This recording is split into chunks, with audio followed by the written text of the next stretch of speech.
la fin de l'âge, le grand combat où sont engagés les vainqueurs est contre les œuvres du diable, dans le monde, et contre Satan lui-même. Satan est l'esprit qui agit à l'arrière-plan dans le monde et par le monde. Si vous êtes d'accord avec l'esprit de l'Antichrist et l'esprit du monde, il n'y a pas de combat. Mais si vos yeux discernent la victoire du calvaire, aussitôt Satan vous attaque, faisant appel à toutes les ressources qu'il a dans le monde contre vous. Nous savons par les Écritures que les conditions spirituelles mauvaises iront en empirant à la fin de l'âge. Les hommes seront séduits et deviendront des agents de séduction, de Timothée 3,13. Faute de connaissance, des enfants de Dieu deviendront des instruments inconscients que Satan emploiera au dernier jour de l'âge. Matthieu 24, 10. Il a remarqué que celui qui est jugé digne d'obtenir le prix doit demeurer seul. La promesse est pour celui qui vaincra. Chaque futur gouverneur que le Seigneur associera à son règne doit avoir une préparation particulière. Son milieu et les attaques de Satan sur lui sont permises et mesurées par Christ pour amener les résultats désirés. 1 Corinthiens 10, 13. L'héritier d'un vaste domaine doit recevoir une préparation appropriée selon ses capacités et la sphère où il sera employé. Galates 4, 1, 2. Peut-être un seul est-il placé à la tête de l'Église où Satan a son trône. Il doit vaincre ou perdre sa couronne. Apocalypse 2, 13.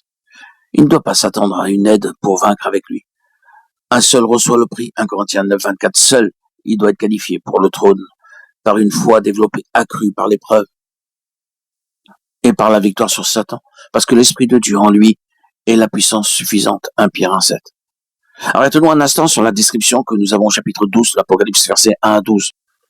Nous y voyons ce que sera la dernière heure des croyants, prêts à partager le trône avec le Seigneur. Au verset 5, nous voyons les vainqueurs prêts pour le trône, qui leur est destiné sous l'image d'un fils mâle. Et voici le dragon dressé, prêt à les dévorer parce qu'ils ont vaincu, parce qu'ils partageront le trône avec Christ et jugeront avec lui le monde et les anges déchus. Apocalypse 2, 26, 27. Ainsi, à l'heure où les vainqueurs s'élevant de la terre émergent en cette sphère, entre notre globe et les cieux, pour rejoindre le Seigneur victorieux et prendre part avec lui au jugement final, qui atteindra Satan. Même en cette heure, le dragon est dressé pour dévorer les vainqueurs.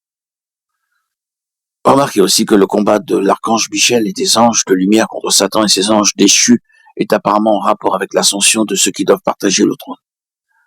Mais Satan est vaincu. Lui et ses anges sont précipités sur la terre. Alors, le voyant entend une grande voix dans le ciel. Maintenant est venu le salut, la puissance et le royaume de notre Dieu et le pouvoir de son Christ, car l'accusateur de nos frères, qui les accusait jour et nuit, devant Dieu a été précipité. Quant à la part prise par les vainqueurs en ce dernier combat, elle est donnée au verset 11. Ils sont engagés dans un combat direct et personnel contre Satan lui-même. Ce n'est plus contre son action dans le monde seulement. Ils l'ont vaincu, lui, Satan, à cause du sang de l'agneau et de la parole de leur témoignage, et parce qu'ils n'ont pas aimé leur vie jusqu'à craindre la mort.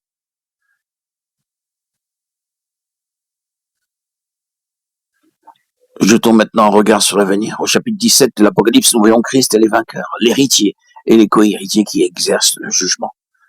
Nous lisons verset 14 que les ennemis de l'agneau le combattront et que l'agneau les vaincra parce qu'il est le Seigneur des seigneurs et le roi des rois.